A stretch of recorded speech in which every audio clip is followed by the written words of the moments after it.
থেকে আমাদের মুসলমানদের জাত বাড়ি সুদাতে হেফাজত করে। আল্লাহুম্মা আমিন। আল্লাহ জানি না ওর বলে কি কারণে আপনি আমাদের উপরে নারাজ, কেন আপনি মুসলমানদের উপরে মুসিবত চাপিয়ে দিয়েছেন। আল্লাহ এটা হয়তো আমাদেরই ভুল, আমাদেরই হাতের কামাই। রব্বুল আলামিন দয়া করে আপনি যারা শহীদ হয়েছে শাহাদাতের উচ্চ মর্যাদা নসিব করে দেন।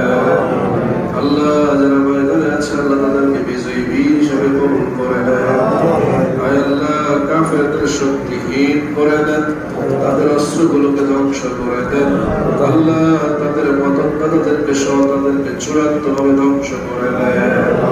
আয় আল্লাহ মুসলমানদের মধ্যে যারা মুনাফিক তাদেরকে মুনাফিকি মুক্ত করে দেন। আল্লাহ তাদেরকে ইমানদারদের পক্ষে থাকার তৌফিক দান করে দেন। ওয়া বিতাবরিল আল্লাহ ইন্নাল্লাহা বাসীরুম বিল ইবাদ আরসনি ইয়া গিয়াস মুস্তাগিসিন বিফadlika ইয়াওমা ইউখাযু বিদ-দাওয়াস। আল্লাহ আমাদের অনেক প্রয়োজন আছে, আমরা দয়া পূরণ করে দিন। বিশেষ করে আমরা সুস্থতা নিয়ামত দান করুন। سبحان ربك رب العزة عما يصفون وسلام على المرسلين بحرمة كلمة